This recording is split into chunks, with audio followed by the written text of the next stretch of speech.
So something pretty remarkable happened at the United Nations recently.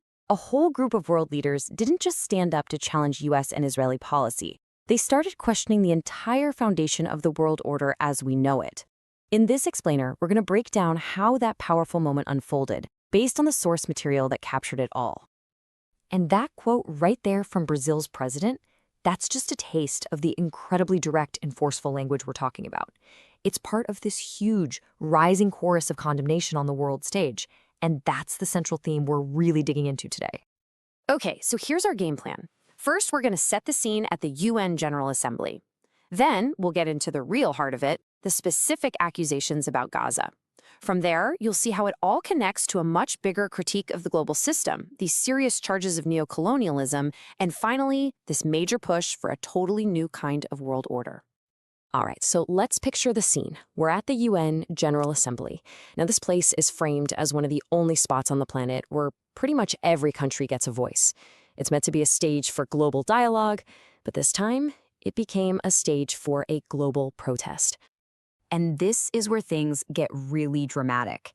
The source captured this key moment, a mass walkout. It was this powerful visual symbol of what many leaders were calling the deep isolation of Israel and its main supporter, the United States. You just don't see things like this happen at the UN. It's almost unheard of.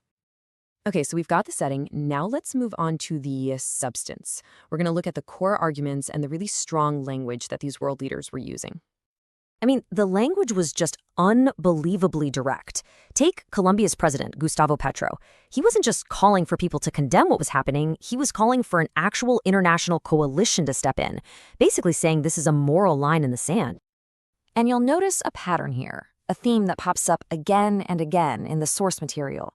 The speakers kept connecting the situation in Gaza directly to the role of the United States. You see it here, with Cuba's foreign minister flat out blaming the U.S. for providing what he calls a guarantee of impunity. And he wasn't the only one. And it didn't stop there.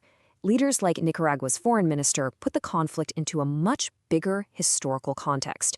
They're arguing, hey, this isn't some new, isolated event. This is just the latest chapter in a long, long story of colonialism and imperialism.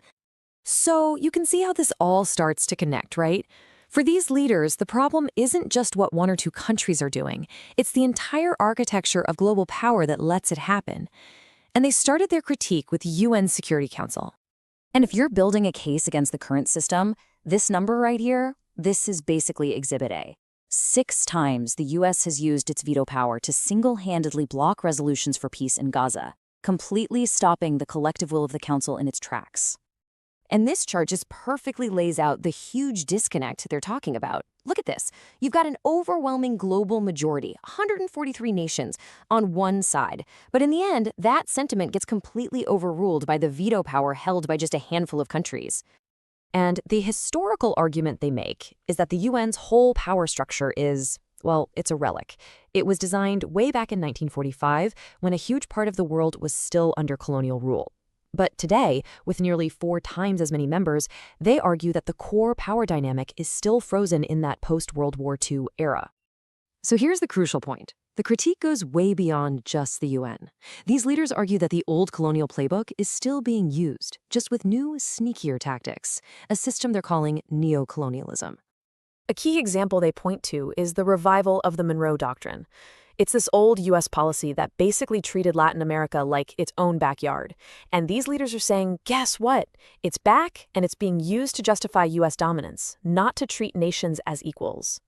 So what are the tools of this new imperialism? Well, according to these leaders, it's not about planting flags anymore. It's things like astronomical debt that you can never pay back, crippling sanctions that can choke an entire economy, quiet support for coups, and of course, the constant threat of military force. And look, to give you a sense of just how serious these accusations are, the source highlights some extremely charged rhetoric. Colombia's president, for example, is shown making a direct comparison between the actions of the current U.S. government and Nazi Germany. I mean, to make a claim like that on the world stage, that's a profoundly inflammatory statement.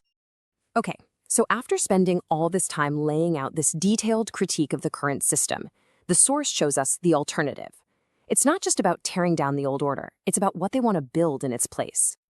And really, it all boils down to this: a clash between two completely different ideas for how the world should work. On one hand, you've got the unipolar world we have now, dominated by one superpower.